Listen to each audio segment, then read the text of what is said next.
السلام عليكم ورحمة الله وبركاته. الحمد لله وحده الذي في ذاته وصفاته أحده لا ضد له ولا ند له لا نذير له ولا وزير له ولا نذير له ولا مشير له لا إله إلا الله وحده لا شريك له وأشهد أن سيدنا ونبينا ومولانا محمدا عبده ورسوله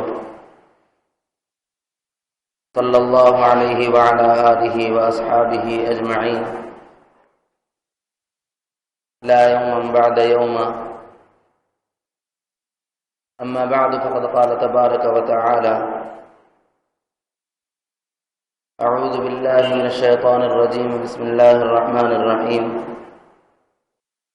ادعوا ربكم تضرعا وخفيا صدق اللہ العظیم.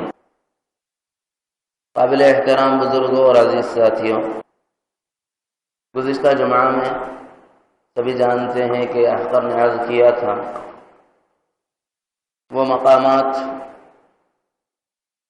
عالم اسباب میں بطور سبب کے، بطور واسطے اور ذریعے اور وسیلے کے پروردگار عالم نے حرمین میں مختص فرمائے اپنی تجلیات کے لیے، اور وہ اللہ عز و جل کی خصوصی عنایات اور تجلیات کا مرکز اور محل ہے. اور میں نے وعدہ کیا تھا کہ اگر موقع رہا تو بقیہ مقامات حرمین مقدسات میں مقام قبولیت یا دعاؤں کی اجابت یا مستجاب ہونے کا اللہ عز و جل نے جو فرمان سنایا یا دو جہاں کے سردار نے جو اعلان فرمایا، ان آیات مبارکہ اور ان احادیث قدسیہ کے حوالے سے آپ حضرات کے سامنے رکھ دیے جائیں، تاکہ جو حضرات گئے ہیں انہیں پتہ رہے، اور جو نہیں گئے اور آئندہ جانے کا عزم و حوصلہ اور ارادہ ہے انہیں یہ مقامات یاد رہیں. وہاں جا کر ہم دنیاوی غفلتوں میں پڑنے کے بجائے اپنے مولا تعالیٰ کے آگے ان مقامات پر اپنے آپ کو جھکا کر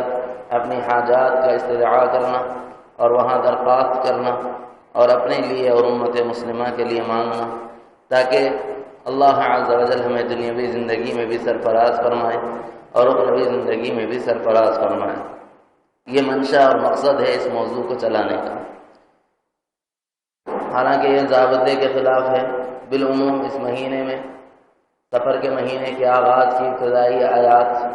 یا ماہ سفر سے متعلق جو احادیث مبارکہ ہیں کہ جس میں لوگوں نے ماہ سفر کو منحوس سمجھا ہوا ہے، اس کے مقابلے میں جو تذکرے آئے ہیں احادیث مبارکہ میں اس کو بیان کیا جاتا ہے. یہ ضابطے کے خلاف ہے، لیکن انشاءاللہ اگلے کسی جمعہ میں اس ضابطے کی تکمیل بھی کر دی جائے گی. اس جمعہ میں بس اس موضوع کو اختتام پر پہنچانے کی غرض سے ان مقامات کا حوالہ دے دینا مناسب سمجھا جا رہا ہے. گزشتہ جمعہ میں جن جگہوں کا تذکرہ کیا گیا بالاجمال اس کا خلاصہ یہ ہے: ایک، بیت اللہ پر جب پہلی نظر پڑے; دوسرے، حجر اسود اور اس کے محاذ میں حتی نہایت الحرم; تیسرے، باب کعبہ کی دہلیز کو پکڑ کر دعا مانگنا; چوتھے، کعبۃ اللہ کے اندرونی حصے میں; پانچویں، مقام ابراہیم پر. یہ وہ مقامات ہیں، اور چھٹے، ملتزم پر. یہ وہ مقامات ہیں جس کا تذکرہ گزشتہ جمعہ میں آپ حضرات کے سامنے آ چکا ہے. اس کے بعد والے چند مقامات کو ذہن میں رکھے. یہ وہ مقامات ہیں جہاں اللہ عز و جل نے اس امت پر رحم فرماتے ہوئے اپنی خصوصی تجلیات مرکوز فرمائی، اور ان جگہوں پر اللہ عز و جل دعاؤں کو قبول فرماتے ہیں. اس جمعہ میں حوالے جات سے متعلق کوئی بات نہیں ہوگی، کیونکہ اس کی تفہیم کے لیے دو جمعہ میں، ایک جمعہ تو مستقل تمہیدی خطبے کے عنوان سے آپ کے سامنے آیا، اور دوسرے جمعہ میں ان جگہوں پر کس طرح دعائیں قبول ہوتی ہیں وہ آخر نے عرض کر دی. مثلاً سیدنا عمر فاروق کا واقعہ سنایا اور بھی دوسرے واقعات سنائے، اور یہ بتلایا کہ یہ جگہوں پر دعائیں کس طرح قبول ہوتی ہیں، جیسے محدثین کا حدیث کا بیان کرنا، اور مقام ملتزم پر قبولیت دعا سے متعلق حضرت شیخ زکریا رحمۃ اللہ علیہ کی کتاب کے حوالے سے بھی بات آپ حضرات کے سامنے آ چکی. ایک مقام اور ہے جہاں اللہ عز و جل اپنے بندوں کو مقبول بنایا کرتے ہیں یا ان کی دعاؤں کو وہاں قبول فرمایا کرتے ہیں، اس کو حتیم کہا جاتا ہے۔ حتیم وہ مقام ہے جہاں پر اس وقت میں صرف ایک کمر کے حد تک دیوار اٹھی ہوئی ہے اور اس کے اندرونی حصہ کھلا ہوا ہے، یعنی ایک جانب مقام ابراہیم سے سیدھا چلتے ہوئے آدمی اپنے قلب کی طرف اگر مڑ جائے تو وہ حتیم کے اندر داخل ہو جاتا ہے، اور ویسے ہی چھوٹی سی ایک جگہ کھلی ہوئی ہے جس کے ذریعے سے آدمی باہر نکل سکتا ہے، یعنی وہ جگہ جہاں پر کمر تک کے حصے کے یعنی دیوار اٹھی ہوئی ہے اور اس کے اندر آدمی جاتا ہے اور وہاں دعائیں کرتا ہے تو اللہ عز و جل اس کی دعاؤں کو قبول فرماتے ہیں۔ اب یہ دیکھیے کہ اس پر روایت کیا ہے۔ اللہ کے نبی صلی اللہ علیہ وسلم سے پوچھا گیا کہ اللہ کے نبی، ہم حتیم کو کیا مکمل کر کے بیت اللہ کی تعمیر مکمل نہ کر دیں؟ اس سے ثابت یہ ہوتا ہے کہ حتیم کی جو دیواریں ہیں وہ در حقیقت بیت اللہ کا اندرونی حصہ ہے، وہ مکمل نہیں ہے، نامکمل ہے۔ ملائکہ نے جس کی بنیاد رکھی اور جس پر سیدنا آدم علیہ السلام نے تعمیر کا آغاز کیا اور جس پر دوبارہ تعمیر کی سیدنا ابراہیم علیہ السلام نے، اور جب طوفان نوح میں غرق ہو گیا تو پھر اس کے بعد یعنی قریش مکہ اور ان سے پہلے والے قبائل نے دوبارہ سر نو اس کی تعمیر کی، اور موجودہ جو تعمیر ہے اس کا لحاظ کچھ یوں ہے کہ انہوں نے یعنی قریش مکہ نے یہ عہد کیا، چونکہ بوسیدہ ہے اور حالت ناگفتگو ہے، ممکن ہے کہ دیوار کعبہ منہدم نہ ہو جائے، اس واسطے ہم یہ ارادہ کرتے ہیں کہ اس بیت اللہ کو شہید کیا جائے اور اس کو دوبارہ تعمیر کریں گے۔ اور اس پر سب نے قسم کھائی، قبائل کے سرداروں نے، کہ ہم اس بیت اللہ کو صرف حلال مال سے تعمیر کریں گے، اس میں ایک حبہ ایک حلالہ کوئی حرام کا داخل نہیں کریں گے۔ چنانچہ انہوں نے اپنے ارادے کے مطابق حلال مال کو جمع کیا تو موجودہ جو تعمیر آپ کو چوکنڈی کے اعتبار سے نظر آتی ہے، جو ایک کمرہ اور حجرہ نظر آتا ہے بیت اللہ کا، وہ ہے، اور بقیہ جو حصہ چھوٹ گیا یعنی ان کے پاس حلال مال اس وقت موجود نہ ہونے کی وجہ سے اس پر صرف جتنا مال میسر تھا حلال، اس میں سے انہوں نے نصف دیوار اٹھا دی جس کو حتیم کہا جاتا ہے، اور جس کے اندرونی حصے میں میزاب رحمت ہے، یعنی کعبۃ اللہ کے اوپر سے جو نالا آتا ہے جس سے پانی برسے، اللہ کی رحمت اترے، تو اسی نالے کے واسطے سے حتیم میں گرتا ہے اور وہیں سے اس کی صفائی کا آغاز ہوتا ہے۔ تو میزاب رحمت بیت اللہ کے اوپر لگے ہوئے پر نالے کا نام ہے، کیونکہ وہاں سے رحمتوں کو اللہ عز و جل منتقل فرماتے ہیں حتیم کے اندر، اور حتیم وہ حصہ ہے جس کی تکمیل کے لیے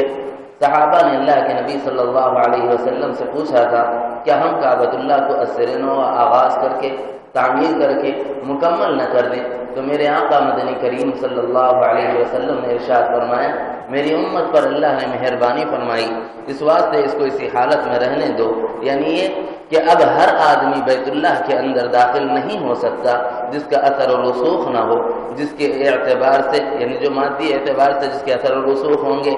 یعنی ملک سے یا بادشاہ سے یا وہاں کے کلید بردار کعبہ سے، وہ لوگ تو حرم میں جا سکیں گے لیکن عام آدمی اس کے اندر داخل نہیں ہو سکتا۔ اس واسطے اللہ نے رحم فرمایا، کعبۃ اللہ کا کچھ حصہ کھلا چھوڑوا دیا، اور اس کھلے حصے میں گویا حتیم کے اندر کوئی نماز پڑھتا ہے وہ شخص اللہ کے گھر بیت اللہ میں نماز پڑھتا ہے،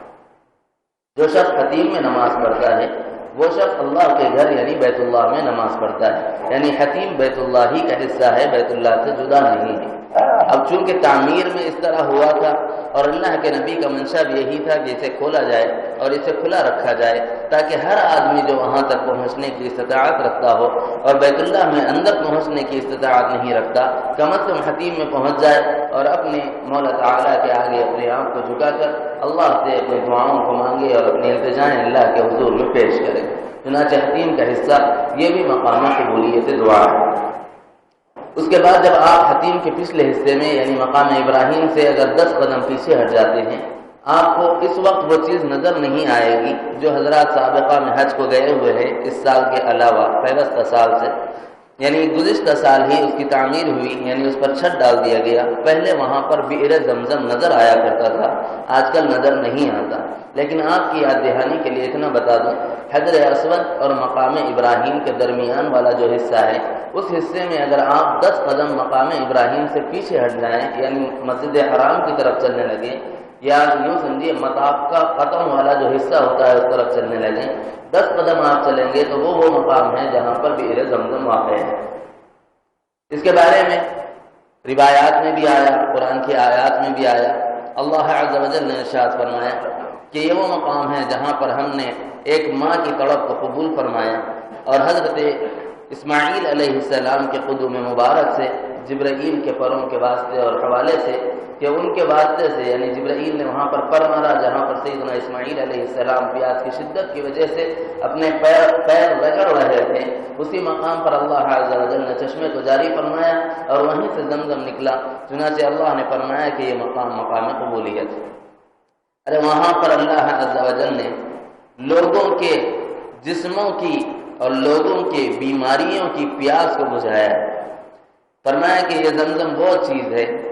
آپ جس چیز کے لیے پئیں اس چیز کے لیے کارآمد ہے۔ مثلا کسی آدمی کا ارادہ ہے زمزم اٹھائے اور وہ یہ کہتا ہوا پیے کہ اللہ میرے مال میں برکت دے، تو اللہ عز و جل اسی زمزم کے واسطے سے اس کے مال میں برکت دے دے۔ اور اگر کوئی آدمی یہ کہے اے اللہ مجھے اس زمزم کے پینے کی وجہ سے صحت دے دے، یعنی یہ زمزم میرے لیے آب شفا بنا دے، اللہ اس زمزم کو آب شفا بنا دیتے۔ فرمایا کہ جو آدمی اپنی دنیاوی حاجات کے لیے زمزم کو پیے گا اس کی دنیاوی حاجات پوری ہوں گی، جو آدمی اخروی حاجات کے لیے زمزم کو پیے گا اس کی اخروی حاجات کی تکمیل ہوگی۔ گویا زمزم میں اللہ عز و جل نے یہ تاثیر رکھ دی کہ یہ زمزم وہ چیز ہے۔ یہ حدیث صحیح مسلم میں، صحیح بخاری میں ہے، اور امام بخاری نے بھی اس کو لکھا ہے اور فرمایا کہ یہ اسناد کے اعتبار سے بھی صحیح ہے، اور یہ معمولی بات نہیں ہے۔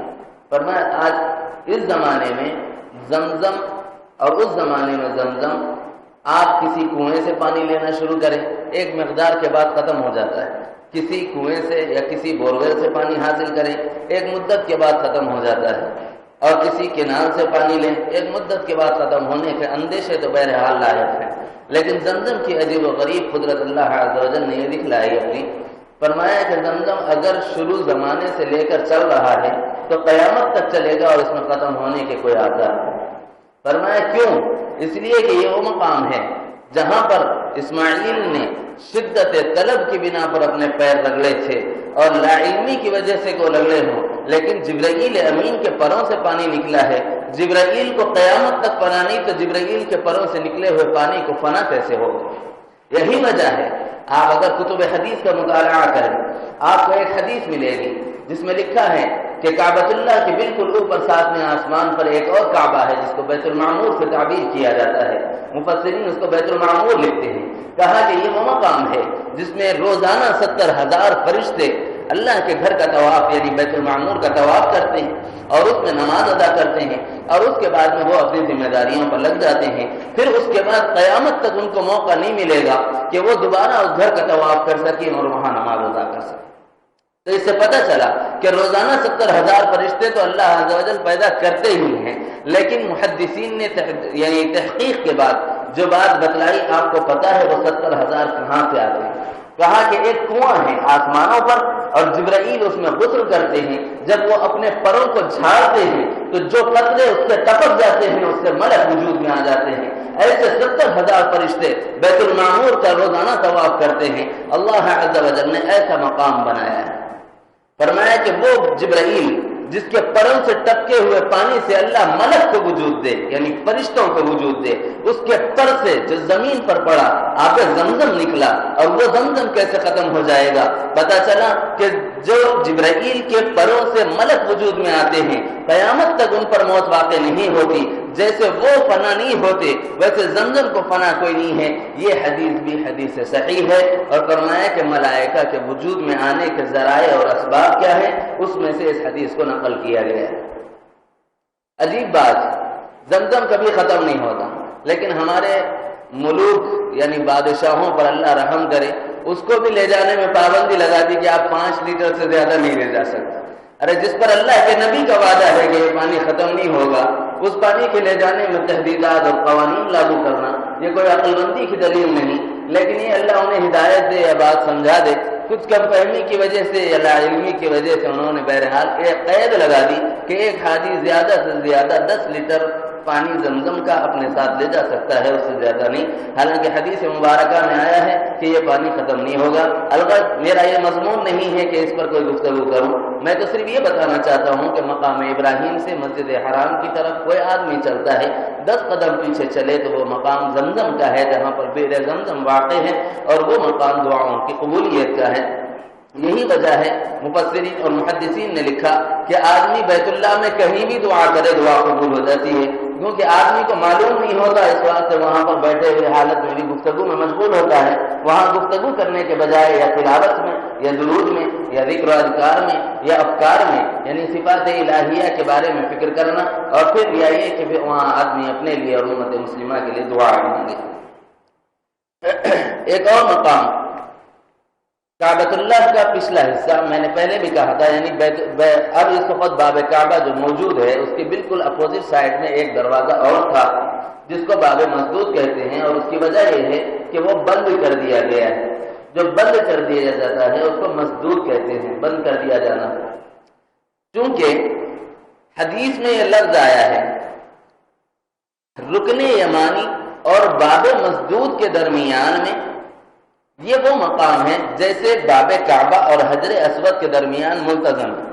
ایسے ہی رکن یمانی اور باب مسدود کے درمیان میں اللہ عز و جل نے اپنی خصوصی تجلیات جلوگر فرمائی ہیں۔ یہاں بھی اللہ عز و جل بندوں کی دعاؤں کو قبول کرتے ہیں۔ تو اس سے ثابت ہوا کہ رکن یمانی بھی دعاؤں کی قبولیت کا مقام، اور رکن یمانی سے لے کر باب مسدود کا درمیانی حصہ یہ بھی دعاؤں کی قبولیت کا مقام ہے۔ اس سے ہٹ کر جب آپ اس کنارے سے، یعنی باب مسدود کے بعد جو کنارہ آئے گا، اس کے بعد آدمی جب چلنے لگتا ہے تو وہ حجر اسود کی سمت والی دیوار کہلاتی ہے۔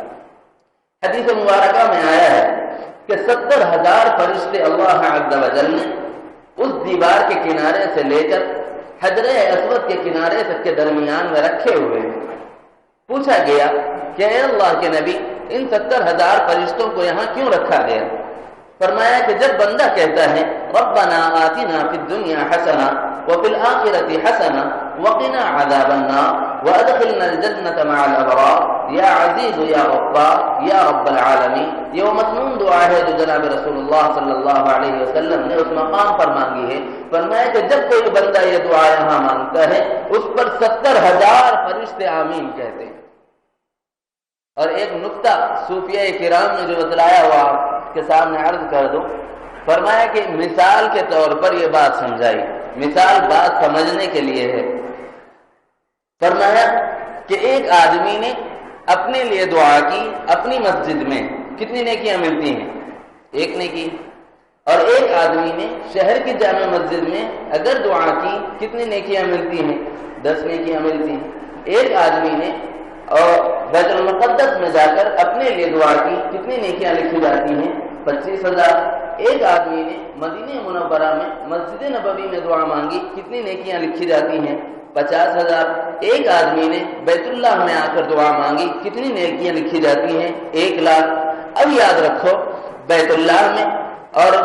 وہ مقام جس کو مطاف کہا جاتا ہے، مطاف میں آدمی نے اپنے لیے دعا کی 1,00,000 نیکی، اور اس 1,00,000 نیکی میں 70,000 فرشتوں نے آمین کہا، تو ہر فرشتے کی مقدار سے آپ حساب لگاتے جائیے 1,00,000 بڑھا کر 70,000 لاکھ پر 1,00,000 آپ کی اپنی دعا۔ یہ عنایات ہیں اللہ عز و جل، یہ اکرامات ہیں، یہ نوازشات ہیں۔ وہ اپنے بندوں کو دینے کے لیے یوں اپنی بارگاہ میں بلاتے ہیں، کہتے ہیں کہ مجھے تو اپنے بندے پر لٹانا ہے، اور بس شرط یہ لگائی کہ تم اپنے قلب کو تو جھکاؤ اپنے رب کے آگے۔ تمہیں پتہ بھی ہے تمہارا رب تمہیں کتنا نوازنا جانتا ہے،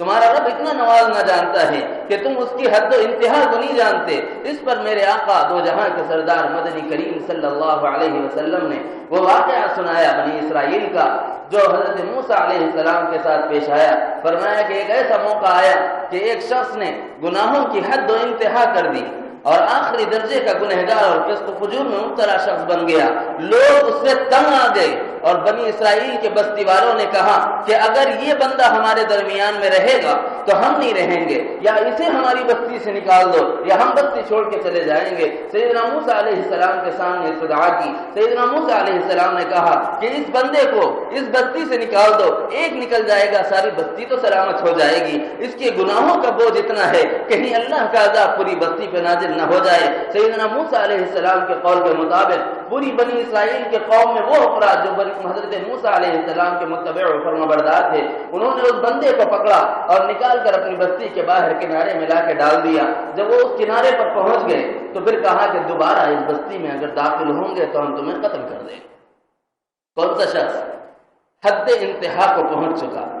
یعنی آدمی کے صبر کا مادہ لبریز ہو گیا،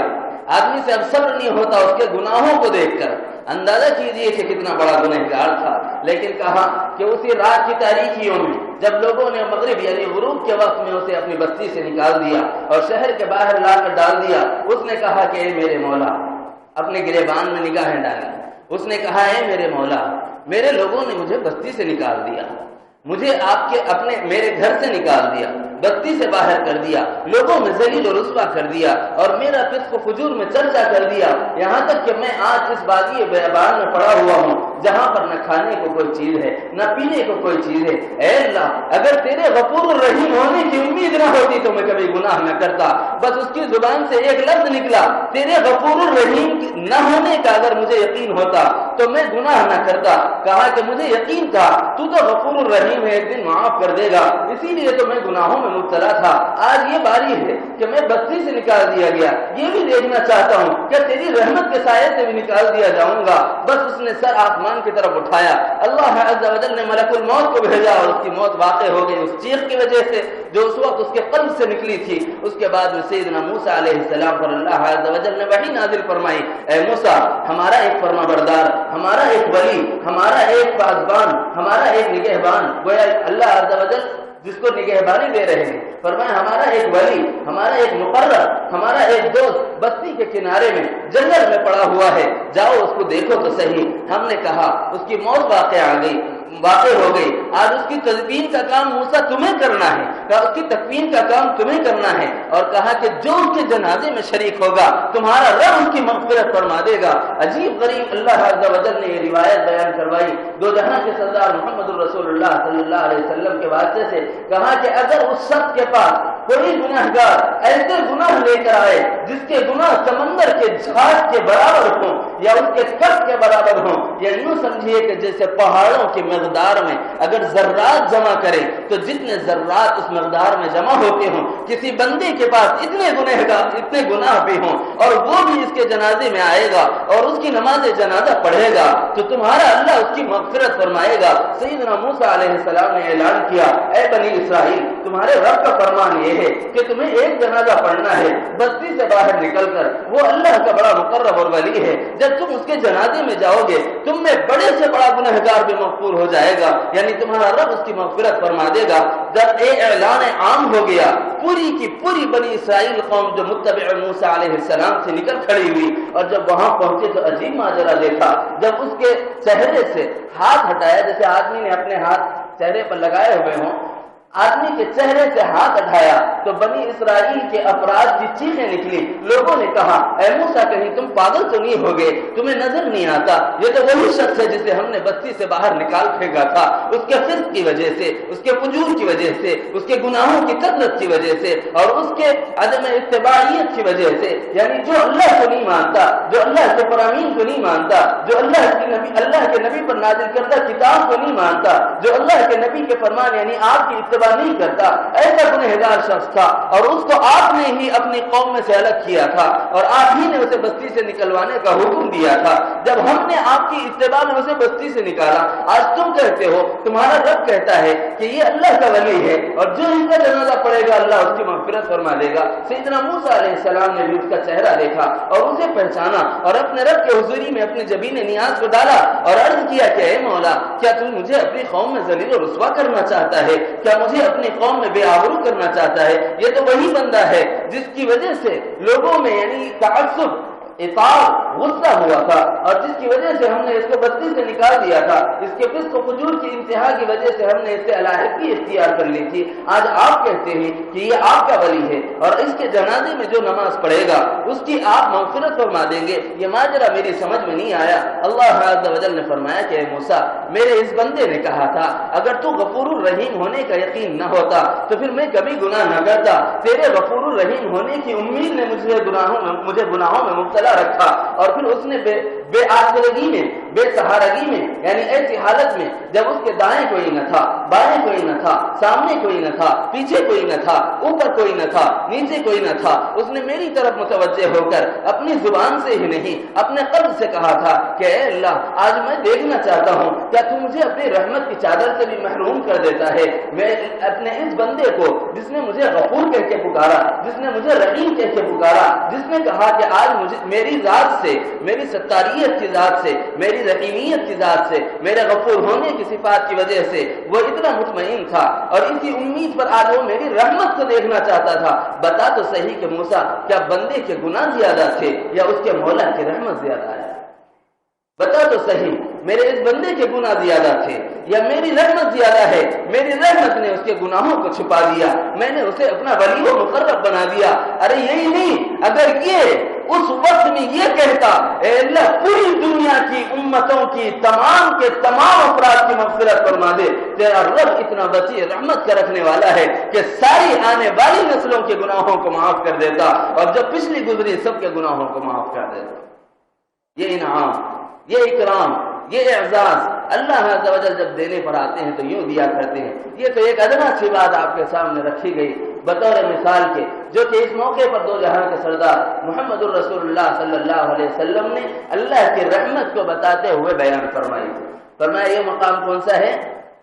حجر اسود والی دیوار، یعنی رکن ایمانی سے آگے چل کر جب آپ اپنے قلب کی جانب مڑیں گے تو حجر اسود کی سمت چلتے ہیں، اور اس اثنا میں سنت مبارکہ یہ ہے جو آدمی ہے وہ آدمی دعا کرے ربنا آتنا فی الدنیا حسنہ وفی الآخرۃ حسنہ وقنا عذاب النار وادخلنا الجنۃ مع الابرار یا عزیز یا غفار یا کریم یا ستار یا رب العالمین۔ یہ وہ مسنون دعا ہے جو جناب رسول اللہ صلی اللہ علیہ وسلم نے اس مقام پر مانگی ہے۔ فرمایا ایک آدمی یہاں دعا کے لیے اپنا ہاتھ اٹھاتا ہے، ارے اس کو تو صرف 1,00,000 نیکیاں نہیں ملتی، فرمایا کہ اس پر 70,000 فرشتے اللہ نے رکھ رکھے ہیں جو اس پر آمین کہتے ہیں۔ ہر فرشتے کی مقدار میں اللہ عز و جل 1,00,000 نیکیوں کا ثواب بڑھا دیتے ہیں اس کی ایک دعا پر، تو اس کی وہاں کیسے دعائیں قبول کی جا رہی ہوں گی، ایک حاجی کو اللہ کیسا مقبول بنا رہے ہوں گے۔ یہی وجہ تھی کہ جب حجاج آیا کرتے تھے واپس، میں نے گزشتہ جمعہ میں 2 باتیں آپ کے سامنے رکھی تھی، ایک یہ کہ ضابطے کی تکمیل کے لیے اللہ کے حضوری میں حاضر ہونے والے، ایک یہ کہ جو رابطے کی تکمیل کے لیے اپنی محبت کے غلبے کے بنا پر اللہ کے حضور میں حاضر ہونے والے۔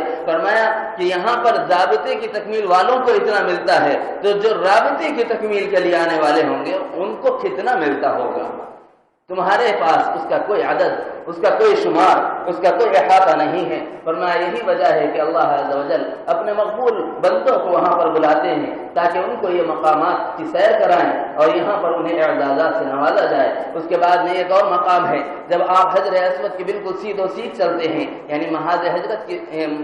حجر اسود کی جو بات آپ کو بتائی گئی تھی، آپ سیدھے کوہ صفا پر چڑھیں گے۔ فرمایا یہ مقام کیا ہے؟ اللہ عز و جل نے قرآن مجید میں آیات اتاری، ان الصفا والمروة من شعائر الله فمن حج البيت او اعتمر فلا جناح عليه ان يطوف بهما ومن تطوع خيرا فان الله شاكر عليم۔ یہ وہ عظیم الشان مقام ہے جس کو اللہ عز و جل نے صفا اور مروہ سے تعبیر کیا۔ مفسرین نے اپنی تفسیر کی تحقیقات کی بنیاد پر ارشاد فرمایا کہ اس کو صفا کیوں کہا جاتا ہے؟ ارے آپ نے سب نے سنا حضرت آدم کو صفی اللہ کہا جاتا ہے۔ حضرت آدم علیہ السلام جب اس جگہ پہنچے تو یہاں ان کا آرام تھا، یہاں ان کا بیٹھنا تھا، یہاں سے اللہ کی تجلی کے مرکز یعنی بیت اللہ کی طرف نظریں جما دیا کرتے اور اپنے رب کے آگے جب یعنی دعاؤں کے لیے دامن پھیلا دیا کرتے تھے۔ اسی وجہ سے اس مقام کو صفا کہا جاتا ہے۔ یہ حضرت آدم صفی اللہ سے صفا بنا دیا گیا اس پہاڑ کا نام۔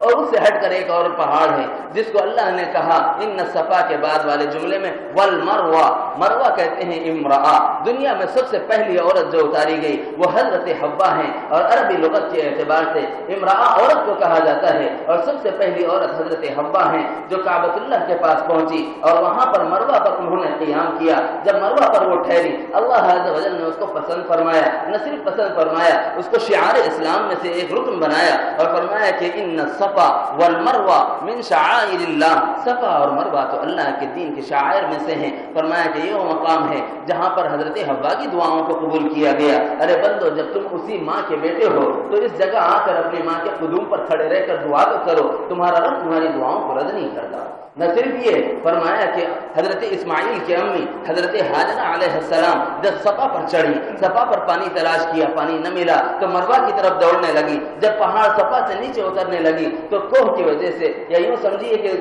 ایک نچلا حصہ ہونا اور ڈھلاؤ ہونے کی وجہ سے انہیں اپنا بیٹا اسماعیل نظر نہیں آتا تھا، تو وہ دوڑ لگاتی تھی کہ فوری اپنے بیٹے کی طرف بھی نظر ہو اور دوسری طرف پانی کی طرف بھی نظر ہو۔ چنانچہ اس درمیان میں جب دوڑ لگاتی تھی تو اسی درمیان میں اللہ عز و جل کی طرف متوجہ رہ کر اپنے بچے کی حفاظت کے لیے دعائیں مانگا کرتی تھی۔ فرمایا کہ وہاں پر اللہ نے ان کی حفاظت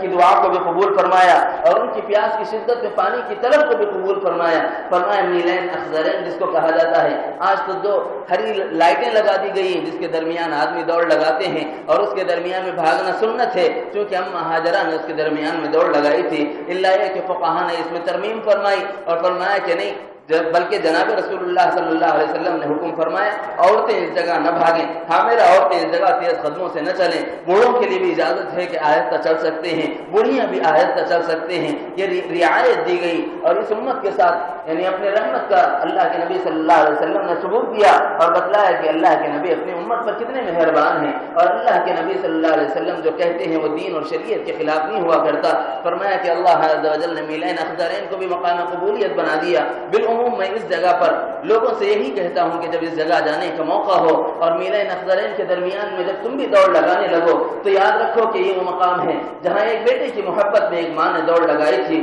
تم بھی اپنی ماں کو اس وقت میں یاد کرو اور اپنے باپ کو اس وقت میں یاد کرو اور قرآن مجید کی اس آیت کی تلاوت کرو، رب ارحمہما کما ربیانی صغیرا۔ فرمایا کہ میرے ماں باپ پر اللہ رحم فرما جیسے انہوں نے بچپن میں مجھ پر رحم فرمایا۔ ارے یہ وہ مقام ہے جہاں ماں نے اپنے بیٹے کی یاد رکھی اپنے دل میں، تو وہاں بیٹا اپنے ماں باپ کو کیسے بھول جائے۔ چنانچہ میلین اخضرین میں یہ عرض کرتا ہوں کہ یہ دعا پڑھنا مناسب ہے، اس لیے کہ حدیث مبارکہ میں یہ آیا ہے کہ یہاں کوئی دعا ثابت السنہ نہیں ہے، آدمی کے دل کی جو دعا ہے مانگے۔ اس لیے میں نے کہا کہ اس وقت میں یہ دعا زیادہ یعنی موضوع ہے وقت اور مناسبت کے لحاظ سے کہ وہاں بیٹے کی محبت میں ماں نے دوڑ لگائی، تو بیٹا جب دوڑ لگا رہا ہو تو اپنے ماں باپ کو فراموش نہ کرے اور وہاں جب دوڑ لگائے تو یہ دعا کرے، رب ارحمہما کما ربیانا صغارا۔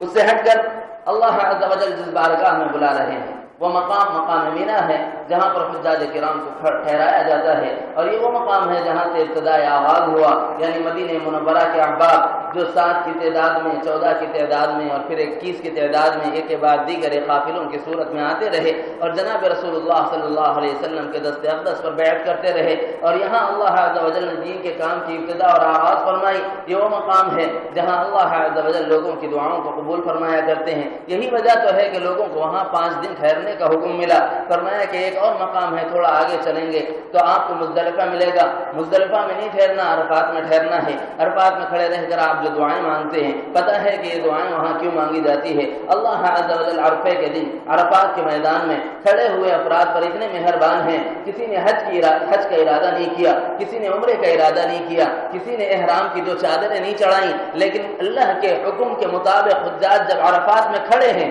ایک آدمی بلا قصد و ارادہ عرفات کے میدان سے زوال آفتاب کے بعد سے لے کر غروب کے درمیانی وقفے میں گزر جائے، اللہ اس کا شمار حاجیوں میں فرماتے ہیں۔ ایسی رحمت ہے اللہ عز و جل کی۔ یہی وہ مقام تو ہے جہاں 2 جہاں کے سردار نے کھڑے رہ کر کہا تھا، اے اللہ میری امت پر رحم فرما، اتنا مانگا کہ اتنی لمبی دعا حدیث میں کہیں ثابت نہیں ہے جتنی لمبی عرفہ کے میدان میں عرفہ کے دن عرفات کے میدان میں محمد الرسول اللہ صلی اللہ علیہ وسلم نے اپنی امت کے لیے مانگی ہے۔ فرمایا کہ حد ہو گئی، انتہا ہو گئی، جبرائیل کو اللہ عز و جل کو نازل کرنا پڑا اور جبرائیل نے آ کر آپ صلی اللہ علیہ وسلم کے دامن مبارک کو تھاما، یعنی آپ کے احرام کی اس چادر کے کنارے کو تھاما اور ہلکی سی جنبش دی۔ پھر آقا محمد الرسول اللہ صلی اللہ علیہ وسلم جب متوجہ ہوئے تو کہا اے اللہ کے نبی، آپ کے گھر میں حسنین بھی ہیں، آپ کے گھر میں علی مرتضیٰ بھی ہیں، آپ کے گھر میں عثمان غنی بھی ہیں، آپ کے گھر میں فاطمہ الزہرا بھی ہیں، آپ کے گھر میں زینب بھی ہیں، آپ کے گھر میں رقیہ بھی ہیں، آپ کے گھر میں ام کلثوم بھی ہیں۔ اے اللہ کے نبی، آپ اتنی دیر سے اپنی امت کے لیے تڑپ رہے ہیں اور اپنے گھرانے کو فراموش کر دیا۔ یہی وہ مقام ہے جہاں پر میرے آقا نے فرمایا تھا اگر میری امت کی بخشش ہو گئی تو میرے گھرانے کی بھی بخشش ہو جائے گی۔ فرمایا کہ یہ وہ مقام ہے جہاں آقا صلی اللہ علیہ وسلم نے اپنی امت کے لیے اتنی لمبی دعا مانگی کہ احادیث میں اتنا لمبا خطبہ اور اتنی لمبی دعا ثابت ہی نہیں ہے جتنی عرفہ کے دن میدان عرفات میں جناب رسول اللہ صلی اللہ علیہ وسلم نے اپنی امت کے لیے مانگی ہے۔ یہ وہ مقام ہے جہاں میرے آقا کی دعاؤں کو قبول فرمایا گیا۔ پھر اس سے ہٹ کر کچھ دعائیں اللہ کے نبی صلی اللہ علیہ وسلم نے مانگی، وہ عرفات کے میدان میں قبول نہیں ہوئی تو پھر مزدلفہ کے میدان میں بھی اللہ کو منانے کے لیے اپنی جبین نیاز کو مولا تعالیٰ کے آگے ڈال دیا۔ اللہ عز و جل نے مزدلفہ کے میدان میں ان دعاؤں کو بھی قبول فرما لیا، گویا مزدلفہ ہی کو مقام قبولیت بنا دیا۔ اور پھر اس سے آگے چلے واپس پھر مینا میں آ گئے تو پھر جمرۃ العقبہ اولا اور جمرۃ الوسطیٰ، اس کے درمیان میں میرے آقا مدنی کریم صلی اللہ علیہ وسلم نے جب رمی کی، یعنی کنکریاں ماری شیطانوں کو۔ یہ وہ مقام ہے جو تفصیل سے بتانے کے لائق ہے کہ کیسے یہاں پر اللہ کے نبی صلی اللہ علیہ وسلم نے کنکریاں ماری اور کیوں ماری۔ اس پر پورا واقعہ ہے سیدنا ابراہیم علیہ السلام اور سیدنا اسماعیل علیہ السلام اور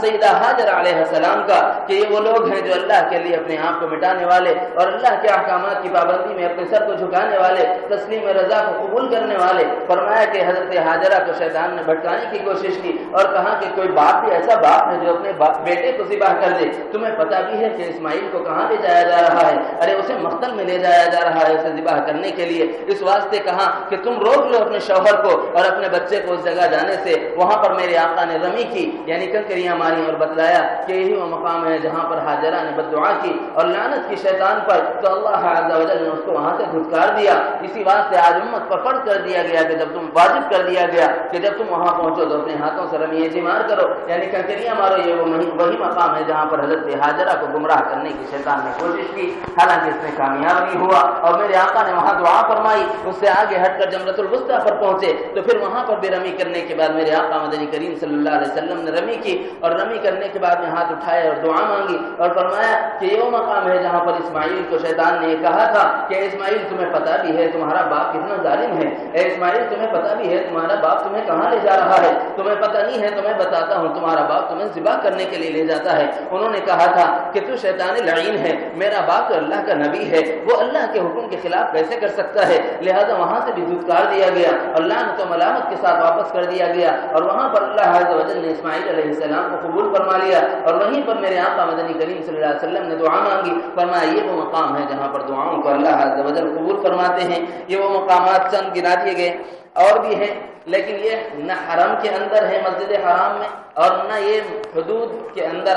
یہ البتہ حدود کے اندر آتے ہیں، حدود حرم میں۔ فرمایا ایک بیت خدیجۃ الکبریٰ جہاں پر اسلام کی ابتدا ہوئی، ایک دار ارقم، ایک مولد النبی صلی اللہ علیہ وسلم یعنی جہاں آپ صلی اللہ علیہ وسلم کی پیدائش ہوئی، اور ایک غار حرا جہاں پر قرآن مجید کی ابتدائی 5 آیتیں اقرأ بسم ربک الذی سے علم الانسان ما لم یعلم تک نزول ہوا۔ اس کے بعد جب آپ مکہ سے مدینہ کی طرف چلنے لگتے ہیں تو وہاں پر ایک غار ملتا ہے جس کو غار ثور کہا جاتا ہے، جس میں میرے آقا اور سیدنا ابو بکر صدیق رضی اللہ عنہ نے قیام فرمایا تھا۔ اس مقام کو بھی اللہ عز و جل نے قبولیت دعا کے مقامات بنائے۔ جب یہاں جانا ہو تو انشاءاللہ ہم بھی کوشش کریں اور آپ بھی کوشش کریں کہ برابر ان مقامات پر حاضر ہوں اور یہاں پر دعائیں کریں اور اپنے دامن کو اپنے مولا کے آگے یعنی پھیلائیں۔ یہ قابل زیارت بھی ہیں۔ ایک بات یاد رکھنا، ایک ہے دعاؤں کی قبولیت کے لیے آدمی جائے، ایک ہے قابل زیارت ہونا۔ قابل زیارت سے مراد یہ وہ مقام ہے جہاں پر ہماری شریعت، ہماری طریقت یا یہ کہ ہمارے دین کے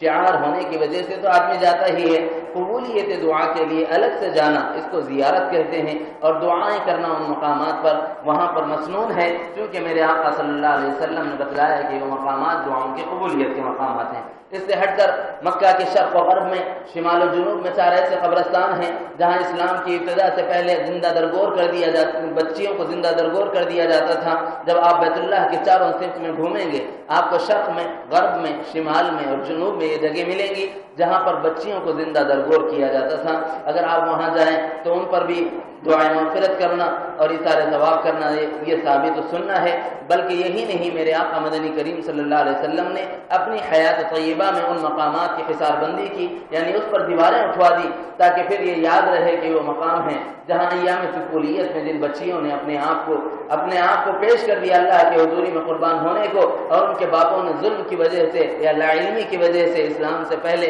انہیں زندہ درگور کر دیا تھا، یہاں پر جب جانا تو ضرور دعاؤں اور دعائیں مغفرت میں ان کو یاد کرنا۔ اور ایک اور مقام مکہ مکرمہ میں ہے جس کو جنت المعلی کہا جاتا ہے، یہ وہ مقام ہے جہاں پر امہات المؤمنین کی سیدہ یعنی ام خدیجہ الکبریٰ رضی اللہ عنہا مدفون ہیں۔ جب وہاں جانے کا موقع ہو تو ان پر بھی ترقی درجات اور رفع درجات کی دعائیں کرنا اور امت مسلمہ کی مغفرت کی دعائیں کرنا میرے آقا نبی کریم صلی اللہ علیہ وسلم سے ثابت ہے۔ اللہ ہم سب کو حسن عمل کی توفیق عطا فرمائے، سنتیں عطا فرمائے، وما علینا الا البلاغ۔